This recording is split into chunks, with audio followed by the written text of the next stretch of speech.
L'intermittent, c'est quoi et comment l'utiliser pour être plus performant sur le court de tennis? Je t'explique tout ça dans cette vidéo et je te donne même un intermittent à réaliser sur le court de tennis dès demain.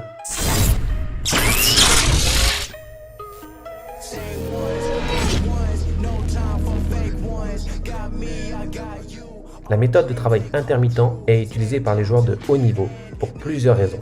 Mais la première des raisons pour laquelle ils utilisent cette méthode de travail, c'est que le travail intermittent permet d'aller dans les hautes intensités par rapport à un travail continu.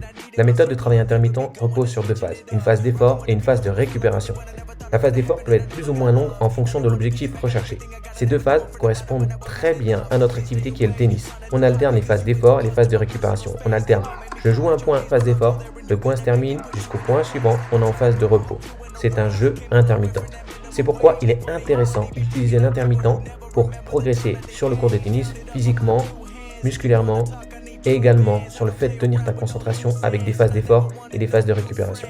Il existe différents types d'intermittents. Il existe des intermittents longs et des intermittents courts. Il existe différents types de modes de récupération, active ou passive.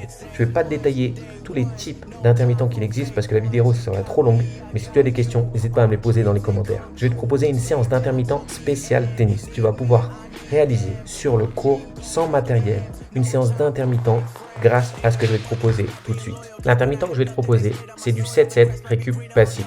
Tu vas alterner 7 secondes d'effort avec 7 secondes de récup passive. La récup passive, c'est quoi? C'est 7 secondes que tu prends pour récupérer. Tu fais ce que tu veux pendant ces 7 secondes. Tu marches, tu restes sur place, mais tu prends ces 7 secondes pour récupérer le mieux possible en fonction de ta personnalité. Ensuite, tu vas répéter ce schéma 5 fois. 7 secondes d'effort, 7 secondes de repos. Ça, tu le répètes 5 fois. Une fois que tu as répété ça 5 fois, tu prends 1 minute 30 de pause. Tu peux répéter ce bloc d'intermittent 3 à 5 fois. En fonction de ton niveau, si tu es débutant, je te conseille de réaliser 3 blocs. Si tu es plus expérimenté, tu peux monter jusqu'à 5 fois. Pour que tu tires un maximum de bénéfices dans ta progression grâce à l'intermittent, mon conseil, c'est vraiment que tu donnes 100% de ce que tu as sur les phases d'effort. Il faut que tu mettes 100% d'intensité sur les 7 secondes d'effort que tu as à faire. Mais ce qui est indispensable, c'est que tu sois vraiment à 100% dans l'intensité que tu mets sur les phases d'effort. Ne te mets pas à 50% en te disant il faut que je finisse le bloc. Vaut mieux ne pas pouvoir terminer le bloc, mais être à 100% sur toutes les répétitions que tu fais. Il faut absolument que tu mettes ça en tête. L'intermittent, c'est un haut niveau d'intensité et pas un faible niveau d'intensité. Donc, dès que tu commences une phase d'effort, il faut que tu sois prêt à donner 100% de ce que tu peux donner à ce moment-là.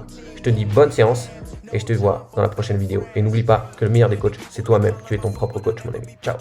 J'espère que la vidéo t'a plu, ça a été beaucoup de boulot. N'hésite pas à t'abonner et activer la cloche si ce n'est pas déjà fait.